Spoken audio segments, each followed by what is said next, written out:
المقتولين الذين أذهب الله عنهم الرجس وطهرهم تطهيرا.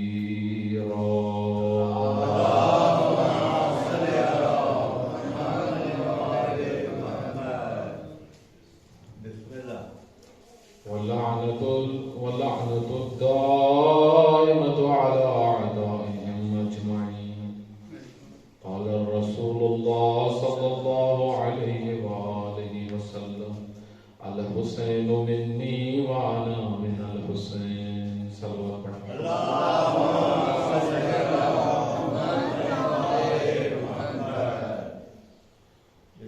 اللہ تعالیٰ آپ سب مومنین کے حضور کو اپنی بارگاہ میں قبول فرمائے، اور جہاں پر بھی مومنین و مومنات ہیں اللہ تعالیٰ سب کی حفاظت فرمائے. آپ سب اپنی صحت و سلامتی کے لیے اور تمام مومنین و مومنات کی حفاظت کے لیے بلند صلوات پڑھیں.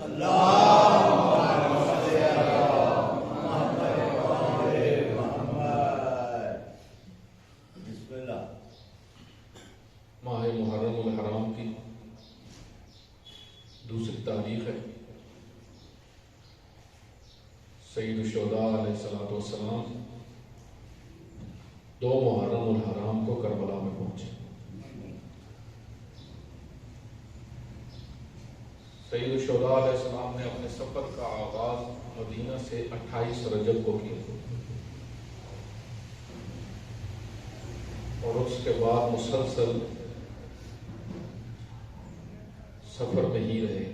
مختلف جگہوں پہ قیام فرماتے تھے. سب سے زیادہ قیام سید الشہداء علیہ السلام نے مکہ میں کیا، تقریباً 4 مہینے کے قریب.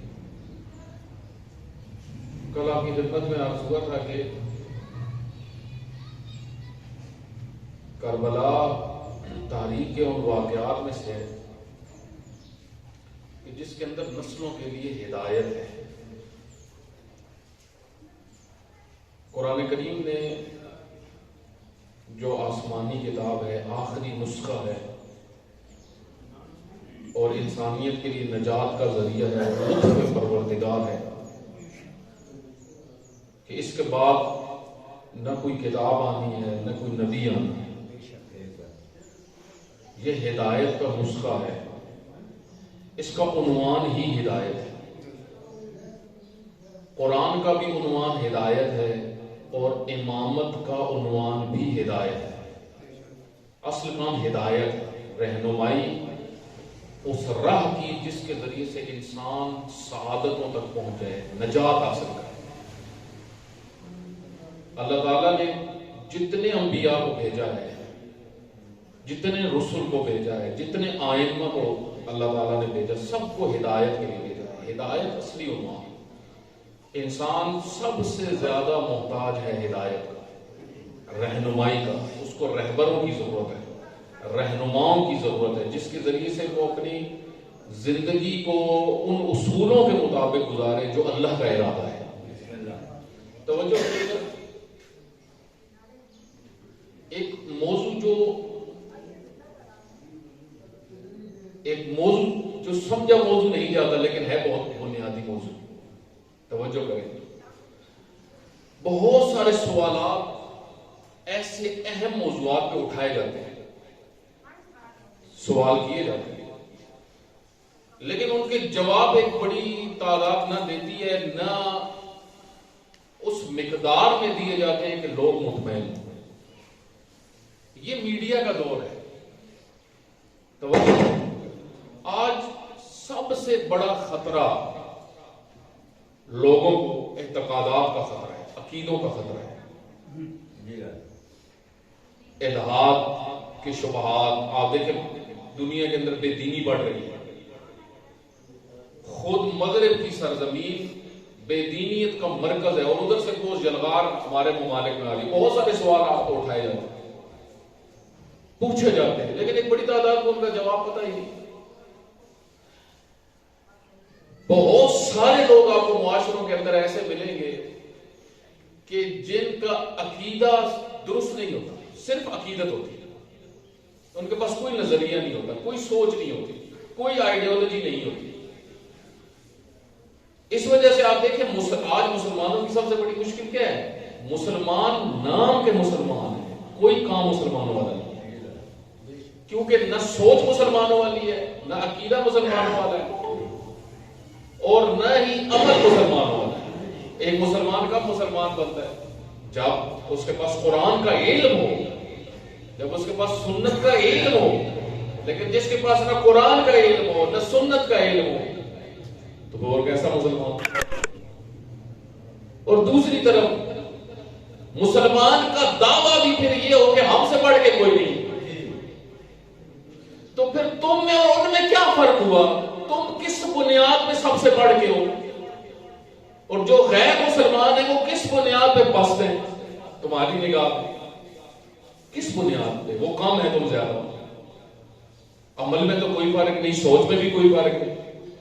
تو یہاں پہ اسی طرح آپ دیکھیں، ہم آگے بڑھتے ہیں شیعہ۔ کیوں ائمہ علیہ السلام نے اپنی تعلیمات کے اندر اس مطلب کو بیان کیا کہ شیعہ اس کو کہتے ہیں، شیعہ اس کو کہتے ہیں، شیعہ اس کو کہتے ہیں، شیعہ ایسا ہوتا ہے؟ یہ کیوں اتنا تکرار کیا؟ کبھی چھٹے امام فرماتے ہیں شیعہ کی 8 نشانی ہیں، امیر المومنین نے خطبۃ المتقین میں 110 نشانیاں متقی کی اور شیعہ کی بتائی، 110 نشانی۔ کیوں؟ اس کی وجہ یہ ہے کہ شیعہ ان نشانیوں سے شیعہ ہے، اگر وہ نشانیاں اس کے اندر نہیں ہوگی تو وہ شیعہ نہیں ہے، اس میں پھر عام شخص میں کوئی فرق نہیں ہے۔ جس طرح مسلمان کے گھر میں پیدا ہونے سے انسان نام کا مسلمان تو بن جاتا ہے، لیکن اللہ کے نزدیک انسان مسلمان اس وقت بنتا ہے جب کام مسلمانوں والے۔ یہ بہت بنیادی چیز ہے۔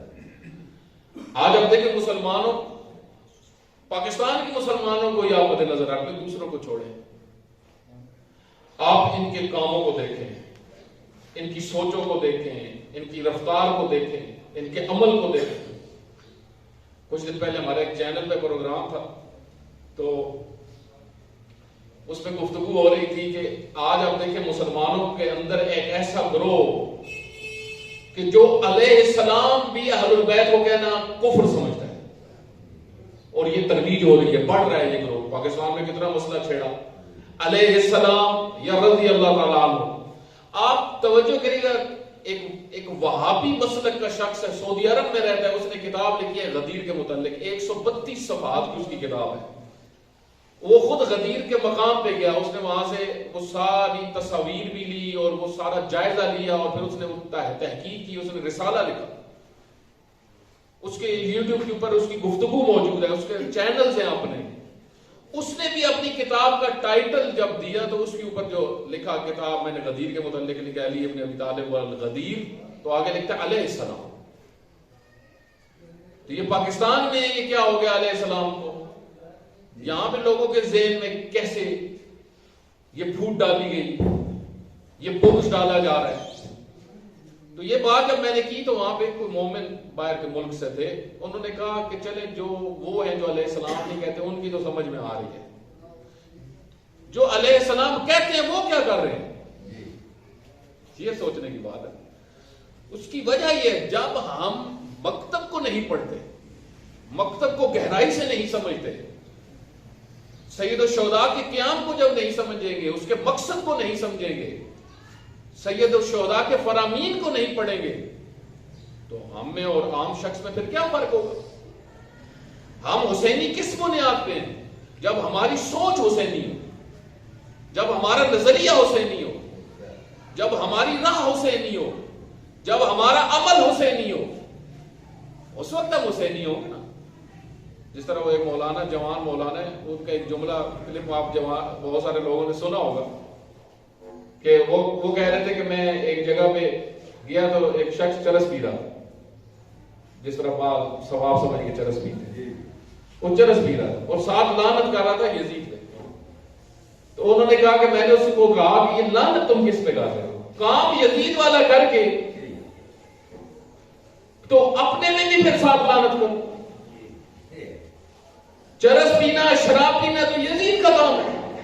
توجہ کریں، بعض وقت کیا ہوتا ہے کہ بہت سارے لوگ یزیدی کام کر رہے ہوتے ہیں، کام یزیدی ہے، کردار یزیدی ہے، لیکن دعویٰ حسینی ہونے کا ہوتا ہے۔ یہ وہ تضاد ہے، یہ خطرناک کربلا کو گہرائی سے سمجھا نہیں ہے.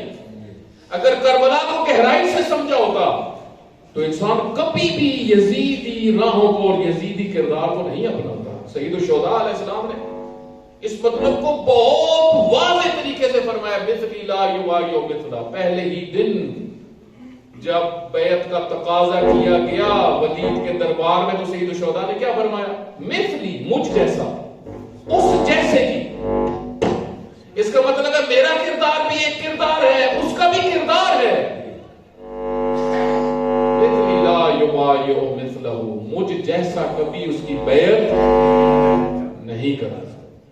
اب سید الشہداء کو جو جانتا ہے، سید الشہداء اہل تقوی، سید الشہداء جنت کے جوانوں کے سردار، سید الشہداء سے بڑھ کے مومن کوئی نہیں، سید الشہداء سے بڑھ کے سخی کوئی نہیں، سید الشہداء سے بڑھ کے پاک دامن کوئی نہیں، سید الشہداء سے بڑھ کے سخی، سید الشہداء سے بڑھ کے عادل کوئی نہیں.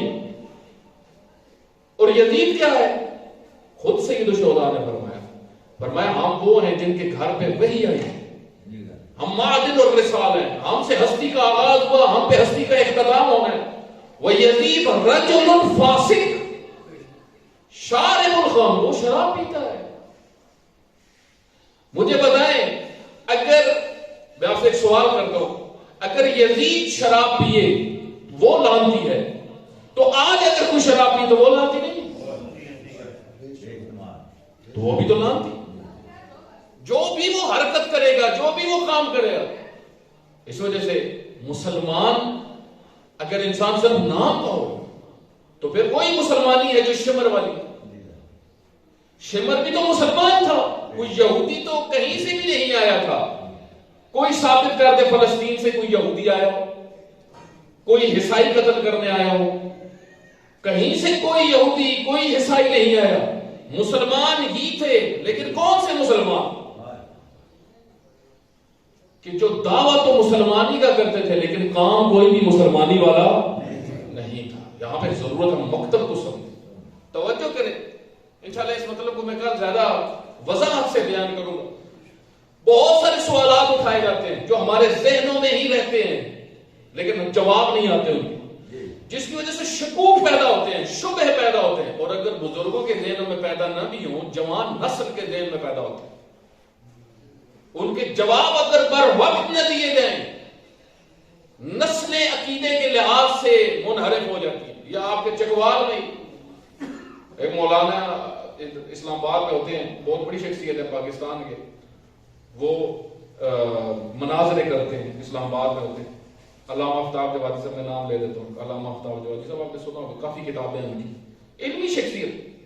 وہ بتا رہے تھے مجھے اسی چکوال سے ایک بانی مجلس، بہت بڑا بانی مجلس، انہوں نے علاقہ بھی بتایا، کہا اس نے مجھے خود ایک دن فون کیا اور مجھے فون کر کے کہا کہ میرا بیٹا شیعت سے نکل گیا، اس نے مذہب چھوڑ دیا، مذہب چھوڑ دیا اس نے. کہا اس کے پاس کیا دل کا یہ سوال وہ کرتا ہے، تو کہا آپ جواب اس کے دو، وہ سوال کرتے تو آپ جواب دو. یہ وہ بات دور نہیں ہے جس میں صرف آپ عقیدتیں لے کے چلیں. یہاں پہ معرفت، ہر زمانے میں معرفت ضروری ہے، ہر دور میں معرفت ضروری ہے.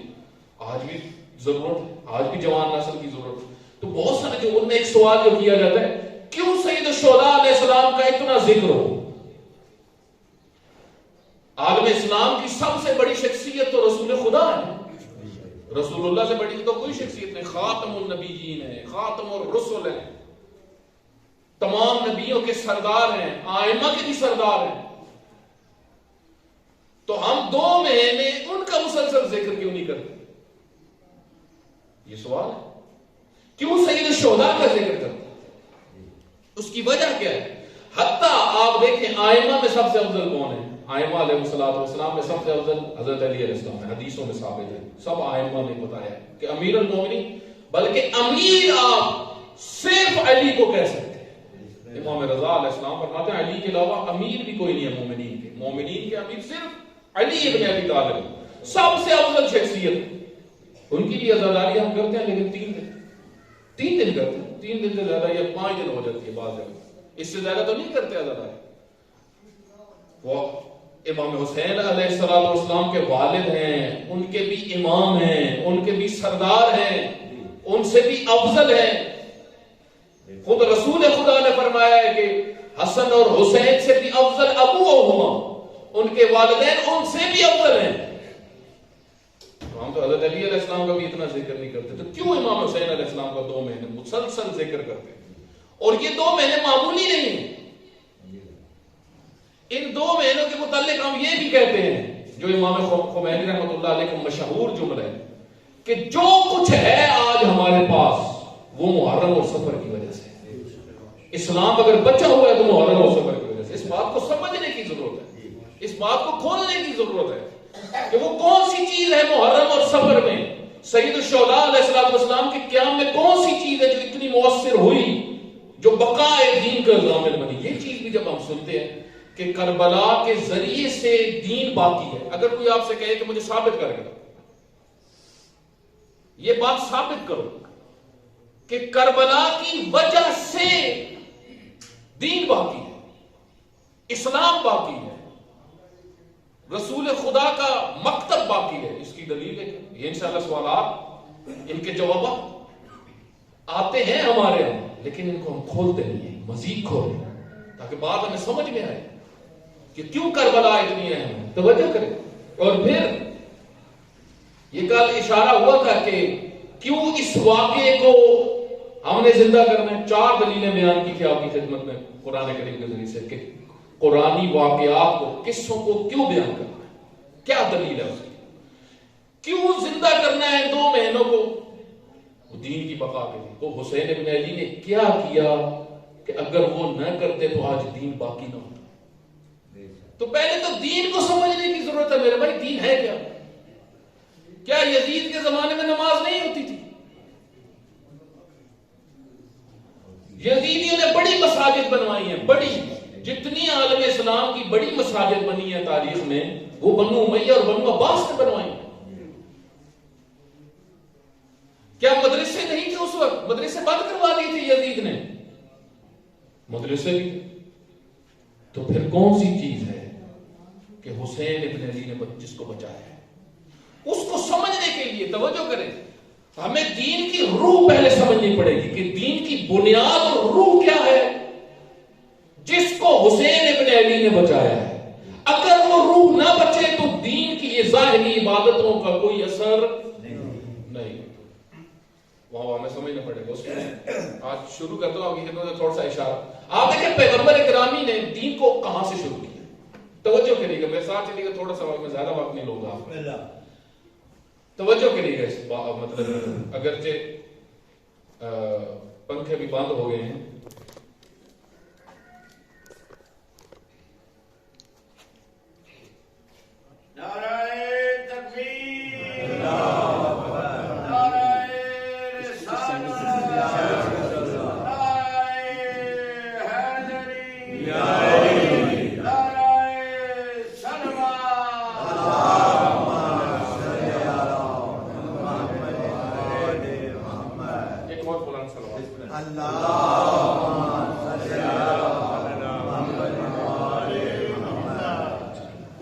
دین کی روح کو سمجھے. جب دین کی روح سمجھ میں آئے گی تو حسینیت بھی سمجھ میں آئے گی، پھر حسین کا مشن منانے کی بھی سمجھ میں آئے گی. یہ جو آج کہتے ہیں کہ کربلا کو، آج آپ دیکھ رہے بزرگ جو پرانے ہیں، ایک بزرگ کی ویڈیو بڑی وائرل ہوئی ہے.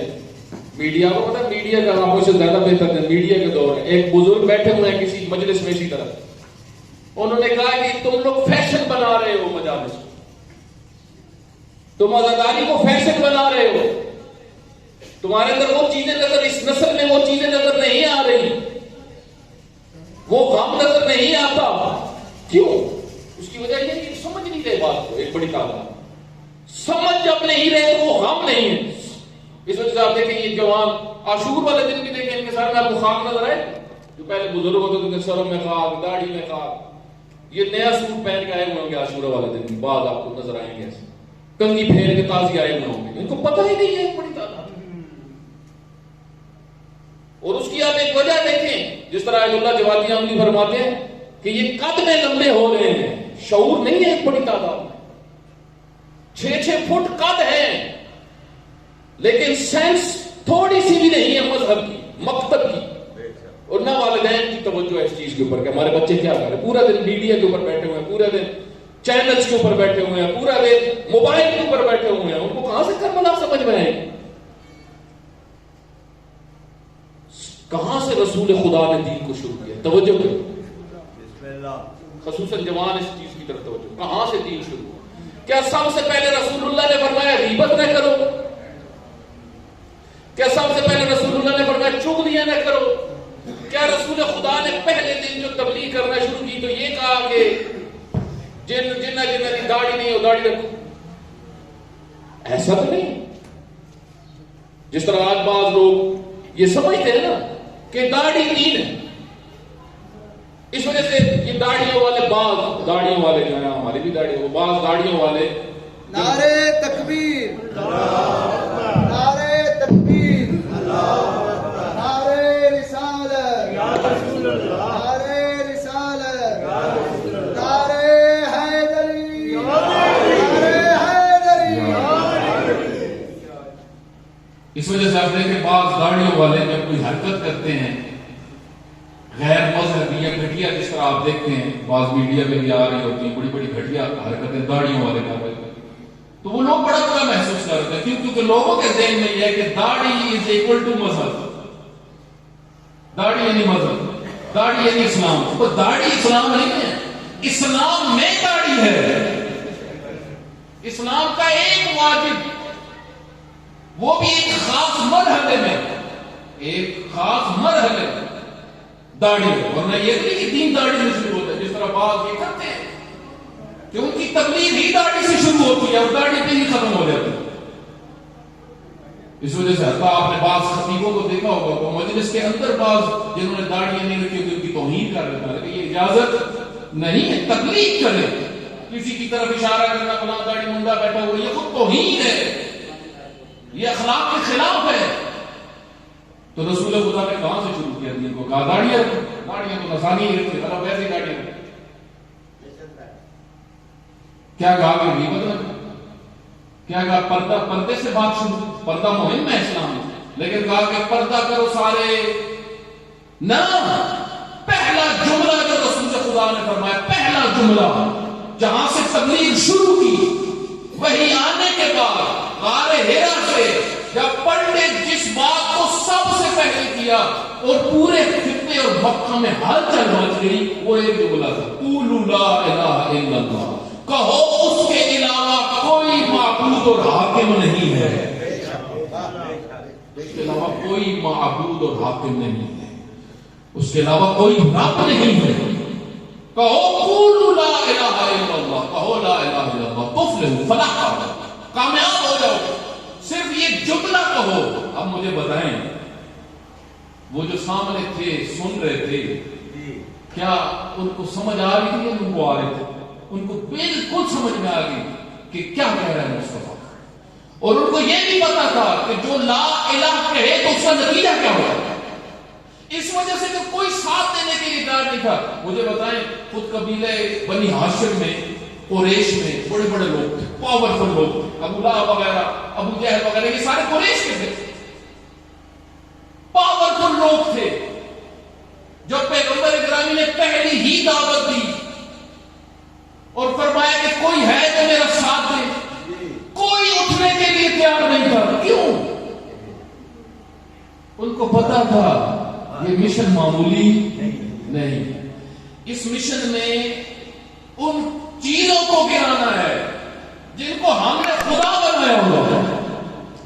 کیونکہ وہ جو سامنے بیٹھے ہوئے تھے سارے بت پرست، اور صرف بت پرستی تک نہیں تھی بات. کعبہ میں بھی بت، حرم میں بھی بت رکھے ہوئے تھے، گھروں میں بھی بت، 5-7 بت نہیں تھے، گھر گھر بت تھے. اور بتوں کے ذریعے سے ایک بڑی تعداد کا روٹی پانی چل رہا تھا. جس طرح ابھی آپ ہندو دیکھتے ہیں، ہندو جو اپنی ساری رسومات ادا کرتے ہیں، کھانے پینے کی ساری چیزیں، پیسہ سارا کہاں پھینکتے ہیں؟ مندروں میں پھینکتے ہیں. مندروں سے ایک بڑی تعداد پیسہ اکٹھا کرتے ہیں. گھر گھر لوگوں نے گھر گھر کاروبار بنایا ہوا ہے، اور یہ حصہ اسے بڑی ہو. اس وجہ سے آپ دیکھیں ان کو پتا تھا ایک تو روٹی پانی بند ہوگا، مفادات کے خلاف ہے رسول اللہ کی بات، اور دوسرا ہمارے خداؤں سے ڈائریکٹ ٹکراؤ ہے. اس وجہ سے کوئی بھی 3 دفعہ پیغمبر گرامی نے بتایا کوئی ہے جو میرا ساتھ دے اس مشن میں جو میں نے تمہیں بتایا، کوئی بھی نہیں ہوتا. صرف امیر المومنین اٹھے. کیوں امیر المومنین اٹھے؟ کیونکہ امیر المومنین کو علم تھا کہ جو کام رسول اللہ نے کرنا ہے یا وہ کر سکتے ہیں یا میں کر سکتا ہوں، ان میں سے اور کسی کی ہمت نہیں. اسی وجہ سے توجہ کریے گا. اسی وجہ سے جب سورہ توبہ نازل ہوئی اور رسول خدا نے مشرکین کی طرف پیغام بھیجنا تھا، مکہ جا کے سورہ کو پڑھنا تھا کہ اس کے بعد مشرک داخل نہیں ہو سکتے. یہ چھوٹا کام نہیں تھا. اس کو تصور کریں جو سالوں سال سے وہاں پہ عبادتیں کر رہے تھے، جن کا مرکز تھا، ان کے لیے آرڈر جا رہا تھا کہ آئندہ انٹری نہیں ہو سکتی. تو تمام تاریخوں میں ہے کہ رسول خدا نے خلیفہ اول کو بھیجا کہ آپ جائیں. جب وہ رستے میں پہنچے تو اللہ کی طرف سے پیغام آیا، اے مصطفیٰ یہ تبلیغ کا کام، رسالت کا کام یا آپ کر سکتے ہیں یا جو آپ میں سے. اسی وقت امیر المومنین پہنچے اور امیر المومنین نے وہ آیات لی اور آیات لے کے پہنچے. مفتی جعفر صاحب نے یہاں پہ بڑی خوبصورت ایک دلیل دی ہے، اور مفتی جعفر رحمۃ اللہ علیہ فرماتے ہیں یہی ایک دلیل علی ابن ابی طالب کی امامت کے لیے کافی ہے بعد از رسول اللہ کے. تبلیغ کا کام یا آپ، رسالت کا کام یا آپ یا جو آپ میں سے. تو پیغمبر کرام نے کہاں سے شروع کیا؟ قولوا لا الہ الا اللہ. وہ لا الہ کا جملہ جو تھا، ہم بھی لا الہ پڑھتے ہیں لیکن ہمیں اس کی کوئی سمجھ نہیں. جب پاکستان بنا، پاکستان کس بنیاد پہ بنا؟ لا الہ الا اللہ. کسی کو آج ابھی سمجھ ہے کہ لا الہ پاکستان جن بنیادوں بنا کہ قانون اللہ کا ہو، سسٹم اللہ کا ہو. ہم ہندوؤں کے ساتھ رہتے تھے، سب سے بڑی مشکل وہاں پہ کیا تھی؟ اللہ کا قانون نہیں تھا. حلال اور حرام اللہ کا نہیں تھا، جائز اور ناجائز اللہ کا نہیں تھا. ہندوؤں کا اپنا دین تھا. جب ہم ان کے ساتھ رہتے تھے چیزیں مکس ہو جاتی تھی، ہمارے بچوں پہ ان کے اثر آتے تھے. بہت ساری رسومات آج بھی پاکستانی مسلمان بہت سارے کام جو کرتے ہیں وہ ہندوؤں والے کرتے ہیں. شادیوں میں بہت سارے کام ہندوؤں والے ہیں، فوتگیوں پہ بہت سارے کام ہندوؤں والے. ابھی تک ہندوؤں والی عادتیں چھٹی نہیں ہے. اگر یہ جدا نہ ہوتے تو اب کیا ہوتے؟ آپ تصور کریں کہ پاکستان اس وجہ سے نعرہ لگایا تھا اس وقت پاکستان لا الہ الا اللہ. پاکستان کا مطلب کیا؟ یعنی کوئی قانون نہیں ہوگا اس ملک کے اندر کوئی. لیکن بھول گئے پاکستان. زبان سے کہہ بھی دیا لا الہ تو کیا حاصل؟ زبان سے اگر انسان کہتا بھی رہے تو کیا ملے گا؟ جب دلوں میں ہی بت ہوں، جب روح میں ہی بت ہوں. اس وجہ سے رسول خدا نے سب سے پہلے آ کے بتوں کو گرایا، فرمایا قولوا لا الہ الا اللہ. لا الہ کو اس وجہ سے آپ دیکھیں کہ شاعر نے کتنا خوبصورت بات کی. وہ جو صوفی شاعر ہے وہ کہتے ہیں حسین بنا الہ الہ، بنا الہ الہ حسین. جس کو لا الہ کا پتہ نہیں ہوگا وہ کبھی بھی حسینیت کو سمجھ نہیں سکتا. ورنہ آپ دیکھیں عبادات تو ظاہری حسن کی ہوتی. تو سید الشہداء الاسد کس لیے اٹھے؟ کیا خطرے میں تھا؟ توجہ کے لیے میں آپ کو آسان سے مثال سے سمجھاتا ہوں. بس تھوڑی سی اور بات، ہم نتیجے کی طرف جاتے ہیں. تھوڑی سی تاخیر ہوگی، بارش میں تھی، رستم میں کافی مشکلات تھی. پر اللہ تعالیٰ سب کو آفات سے محفوظ فرمائے انشاءاللہ. توجہ کریے گا. امام خمینی رحمۃ اللہ علیہ فرماتے تھے اسلام خطرے میں. بہت سارے کہتے تھے مسجد میں نماز ہو رہی ہے، البتہ وہ بھی خطرے میں چلی گئی. میں خود آیت اللہ مصباح یزدی کی کتاب پڑھ رہا تھا. وہ فرماتے ہیں کہ رضا شاہ بادشاہ ہوئے تھے، یعنی امام خمینی سے پہلے جو ایران کا بادشاہ تھا، کا اس زمانے میں ہم جب کسی خطیب اور عالم کو مجلس کے لیے بلاتے ہیں، فرماتے ہیں مجھے بچپن میں یاد ہے ہم اس کو چھپا کے لے کے جاتے تھے حال میں. وہ آبا ماما نہیں پہنتا تھا، ڈرتے تھے. مجالس پہ پابندیاں، مساجد پہ پابندیاں لگنا شروع ہوئی. لیکن سب کیوں؟ کیونکہ جب شیطان حاکم بنے گا تو شیطان نے تو شیطنت پھیلانی ہے، اس نے تو ماحول خراب کرنا ہے، اس نے تو اللہ کے مقابلے میں آنا ہے. تو سید امام خمینی رحمۃ اللہ علیہ نے فرمایا اسلام خطرے میں. یہ وہ کیسے خطرے میں؟ لا الہ خطرے میں ہے. جب قانون خدا نہ رہے، جب اللہ کی حکومت معاشرے میں نہ رہے، جب قرآن کا نظام معاشرے میں نہ رہے، جب قرآن کی آیتوں پہ عمل نہ ہو رہا ہو، تو وہاں پہ اسلام خطرے میں. وہاں پہ اسلام، آپ اسلام کو چند عبادتوں میں نہ سمجھیں. اسلام کی روح لا الہ ہے. کوئی حاکم نہیں ہے اس ہستی کا، اس بنیاد پہ. ورنہ رسول خدا سے پہلے مجھے بتائیں حج ہوتا تھا یہ نہیں ہوتا تھا؟ ہوتا.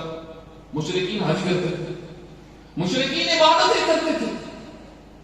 تو مشرکین اللہ کو بھی مانتے تھے، تو پھر رسول خدا سے ان کا ٹکراؤ کیا تھا؟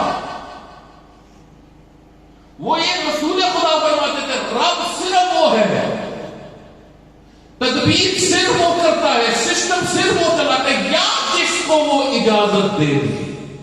انما ولیکم اللہ ورسولہ والذین آمنوا یقیمون الصلاۃ ویؤتون الزکاۃ وهم راکعون. اطیعوا اللہ واطیعوا الرسول واولی الامر منکم. اللہ کی اطاعت، رسول اللہ کی اطاعت اور اولی الامر کی اطاعت، اس سے باہر اطاعت نہیں ہے. ہم کیوں نہیں کسی کو اولی الامر مانتے؟ پوری تاریخ میں جتنے مسلمان گزرے ہیں انہوں نے ہر حاکم کو مانا ہے، لیکن شیعہ نے نہیں مانا. کیوں نہیں مانا؟ توجہ کریے، کیوں نہیں مانا شیعہ نے؟ عباسی حکمران بنے، مامون بنا، شیعہ نے نہیں مانا. کیوں؟ کیونکہ شیعہ کے ائمہ نے نہیں مانا. ہارون بنا، سب مسلمانوں نے مانا، شیعہ نے نہیں مانا. صرف یزید تک بات نہیں تھی، یزید کے بعد جتنے بنو امیہ گئے کیا شیعہ نے مانا؟ لیکن دوسرے مخاطب سارے مانتے تھے. کیوں نہیں شیعہ مانتے تھے؟ شیعہ کہتے تھے لا الہ الا اللہ، جو خالق ہے قانون بھی اس کا، رہبر بھی اس کا بنایا ہوا، پیشوا بھی اس کا بنایا، جو اپنی مرضی سے قانون بنائے، اپنی مرضی سے حاکموں کا انتخاب کرے، اپنی مرضی سے بغیر قانون خدا کے. اس وجہ سے سید الشہداء کو جب 12,000 خط آئے، توجہ کریے، 12,000 جب کوفیوں نے خط لے کے ہمیں امام کو لیڈر کی ضرورت. آج بھی سب سے بڑا مسئلہ لیڈر ہے. لیڈر کیسا ہونا چاہیے؟ وہ لیڈر تو سب کو چاہیے. انسانی معاشرہ بغیر حاکم لیڈر کے نہیں چلتا. انسان کو ہر انسان لیڈر چاہتا ہے، ہر انسان. کوئی ہے تو کہ ہمارے معاشرے کو لیڈر کی ضرورت؟ پوری دنیا میں سوائے جنگلوں کے، جنگلوں میں بھی لیڈر ہوتے ہیں، جنگلوں میں بھی ایک لیڈر ہوتا ہے. انسان کی فطرت میں ہے لیڈر ہونا، لیڈرشپ ہونا، یعنی ایک لیڈر ہونا چاہیے، ایک رہبر ہونا چاہیے جو ہماری نمائندگی کرے. اس وجہ سے اللہ تعالیٰ نے پوری تاریخ میں انبیاء کو لیڈر بنا کے بھیجا اور قوموں کو قائم کی. ان کی مات نہیں ہے. مجھے لیڈر تو فطرت میں کیسا ہونا چاہیے، اصل تو یہ سمجھنے کی ضرورت ہے کہ لیڈر کیسا ہونا چاہیے، کون ہونا چاہیے. اس وجہ سے امام نے خط میں جو لکھا، یہاں سے لا الہ کو سمجھے. امام نے فرمایا اے کوفیو سنو، لیڈر صرف وہ ہوتا ہے مسلمانوں کا. ہاں مسلمانوں کا، کافروں کی بات نہیں ہے. جب اسلام پڑھ لیا، لا الہ پڑھ لیا، محمد رسول اللہ پڑھ لیا، علی ولی اللہ پڑھ لیا، تو پھر ہر کوئی نہیں. 12,000 خطوط کا ایک جواب جو مسلم بن عقیل کو دے کے بھیجا. حضرت مسلم بن عقیل جس خط کو لے کے کوفہ میں آئے تھے، اس خط کی آخری سطر کہتی کربلا کو پڑھیں، کربلا کو پڑھیں گے تو کربلا سمجھ میں آئے گی. اسکول کی کتابیں تو پڑھتے ہیں، حسین ابن علی کے اسکول کی کتابیں بھی تو پڑھو. ہم نے سمجھا کہ دوسرے اسکولوں کی کتابیں پڑھنی ہے، ادھر کوئی کتاب پڑھنے کی ضرورت نہیں. جس طرح ہماری قوم کی حالت ہوئی ہے، بغیر پڑھے سناتے ہیں، بغیر پڑھے سناتے ہیں، بغیر تحقیق کے سناتے ہیں. یہ تو تباہی کی باعث ہے. امام زین العابدین فرماتے ہیں خدایا میں تم سے اس علم سے پناہ مانگتا ہوں جس علم میں علم نہ ہو، یعنی وہ بات